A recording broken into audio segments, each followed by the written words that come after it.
The economy has more than doubled in size since 1980. Companies are posting record profits. The stock market is hitting all-time highs. And yet, most Americans are working harder than their parents did and have less to show for it. That's not a feeling. That's not pessimism. That's a measurable, documented fact. And once you understand why it happened, you'll never look at your paycheck the same way again. Think about the last time you got a raise. Maybe it was 3%, maybe 4%. You felt good for a week. Then the rent went up. Then groceries got more expensive. Then your health insurance premium increased.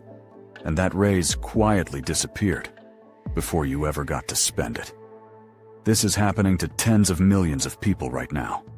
In 2023, the average American worker's real wage, adjusted for inflation, was lower than it was in 1979. Let that land for a second. 45 years of working, 45 years of showing up, and the purchasing power of a typical paycheck has barely moved. Meanwhile, between 1979 and 2020, worker productivity in the United States grew by over 60%. The economy produced dramatically more output per worker. But wages for the bottom 80% of earners? They grew by less than 18%.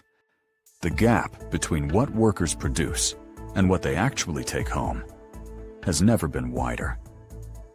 And the strange thing is, most people don't even know this gap exists. They assume if the economy grows, they grow with it. They assume hard work eventually pays off. They were taught that in school. Their parents believed it. And so they keep working, keep showing up, keep waiting for the raise that closes the gap. But the gap doesn't close, because the system was never designed to close it. Let me tell you about a guy named Ryan. Ryan is 32. He lives in Columbus, Ohio. He works in logistics, managing shipments for a mid-sized manufacturing company. He's good at his job. He got promoted twice in 5 years. His salary is $58,000 a year, which sounds decent until you look at his month. Rent, $1,350. That's for a one-bedroom apartment, 20 minutes outside the city. 5 years ago, the same unit was $1,050. He didn't choose to spend more on rent. He just didn't have any other option. Car payment, $410. Because public transit in Columbus doesn't cover where he works. Student loans, $280 a month. He studied supply chain management, did exactly what everyone told him to do. Get a degree, get a good job, pay it off. He's been paying for 7 years. He still has 11 more to go. Health insurance, $220. Groceries, roughly $400. Utilities, phone, subscriptions, another $200. That's over $2,800 in fixed expenses before he buys a single coffee. He takes home about $3,700 a month after taxes. That leaves him roughly $900. For everything else, emergencies, car repairs, the occasional dinner out, his niece's birthday. Ryan isn't irresponsible. He doesn't go on vacations. He's not buying things he doesn't need. He's just living. And somehow, that's not enough. Every month, he does the math. Every month, the math doesn't add up. He's not behind because he made mistakes. He's behind because the rules of the game changed while he was playing it, and nobody told him. Here's the first thing they don't teach you. Wages don't rise automatically. They never did. The prosperity that Americans enjoyed from the 1940s through the 1970s wasn't just the result of a growing economy. It was the result of power. Labor power. In 1954, about 35% of American private sector workers were members of a union. That meant they had a seat at the table. When a company's profits grew, workers could negotiate. They could demand a share, and they got it. Between 1948 and 1973, Worker productivity and wages grew at almost exactly the same rate. The economy expanded, and everyday workers expanded with it. Then something changed. Starting in the late 1970s, union membership began to collapse. By 2023, only about 6% of private sector workers were unionized. Think about what that means in practice. When Amazon made $35 billion in profit last year, warehouse workers didn't have a collective voice demanding a share of that. When McDonald's revenues hit record highs, the people flipping burgers had no organized mechanism to claim part of that growth. The profits went up. The wages stayed flat, because the workers had lost their leverage. This wasn't an accident. Starting in the 1980s, policies shifted. Deregulation, tighter restrictions on strikes, corporate strategies to move production where unions didn't exist. The balance of power between employers and workers quietly, deliberately tilted. And once that tilt happened, wages stopped moving with the economy. Consider this. In 1965, the average CEO made about 21 times what their average worker made. By 2022, that ratio had exploded to over 350 to 1. The pie got bigger. The slices just got distributed very differently. But the story doesn't stop at unions and wages. There's a second force at work, one that's reshaping labor in ways that are even harder to fight. It's happening in warehouses, in call centers, in law offices, in radiologist clinics. It's automation. And it's moving faster than at any point in human history.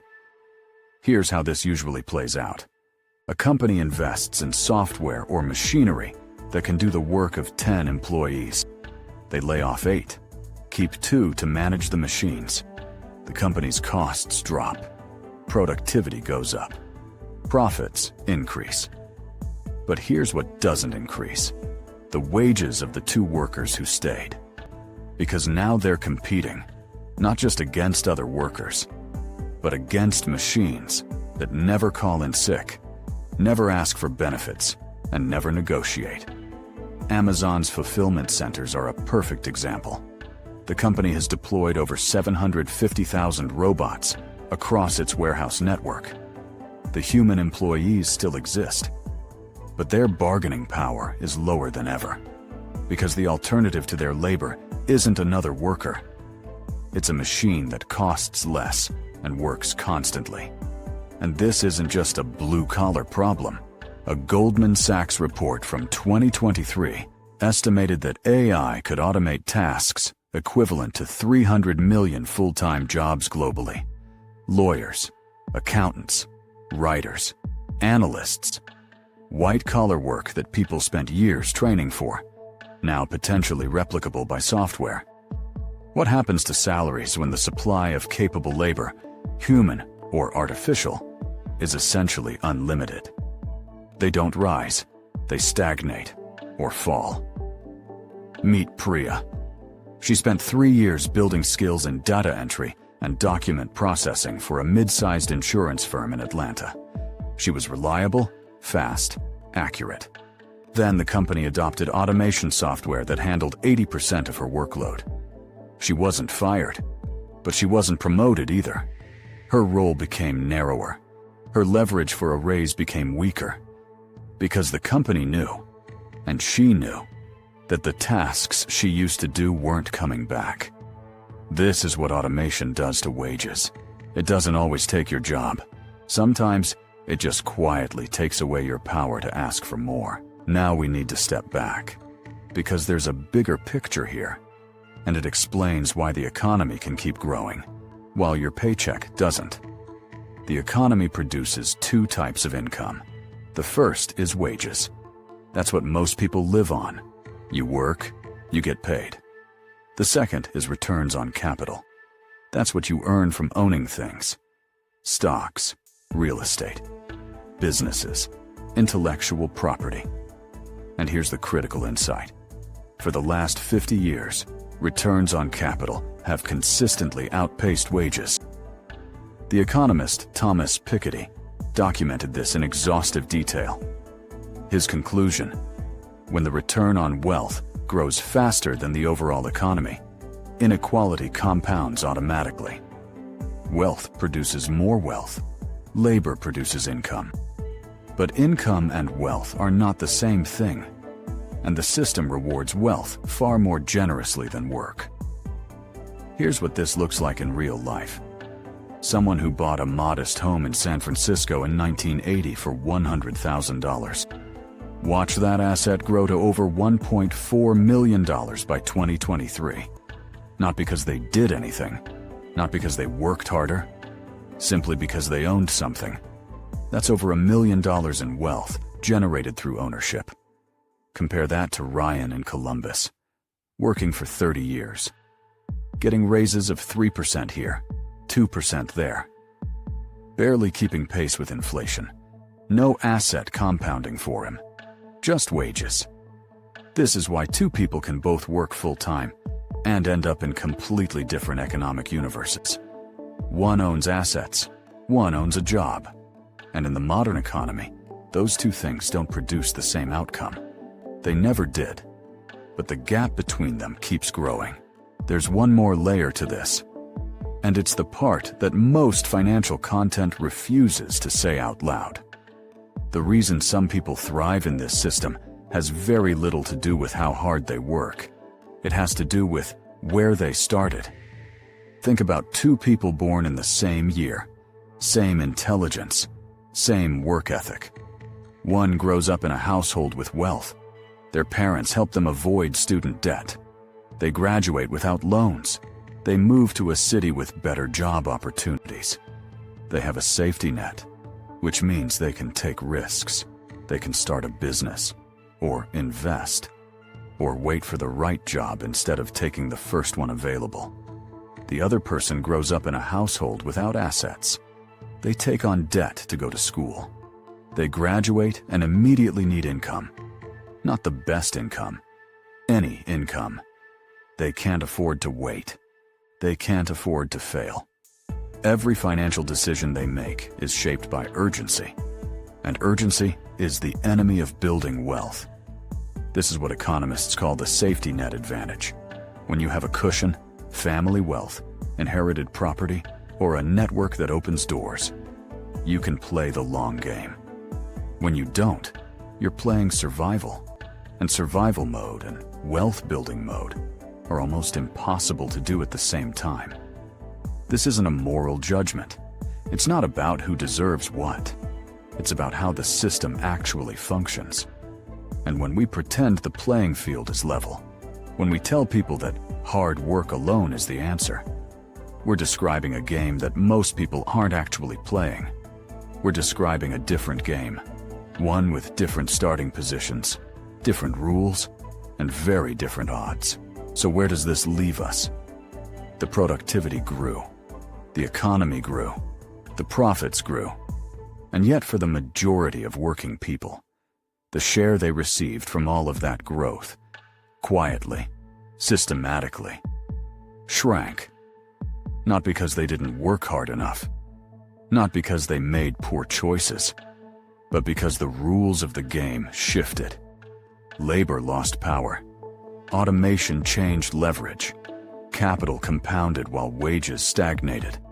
And the starting line was never in the same place for everyone. Ryan is still in Columbus, still doing the math at the end of every month, still trying to close a gap he didn't create. And millions of people are right there with him. The question isn't whether you're working hard enough. You probably are. The question is whether you understand the game you're actually in. Because the people who win this system aren't the ones who work the hardest. They're the ones who understand what's actually happening. And then they make decisions accordingly. Not with guilt, not with resentment, but with clarity. Because you can't change the rules of a game you don't know you're playing. Now you know.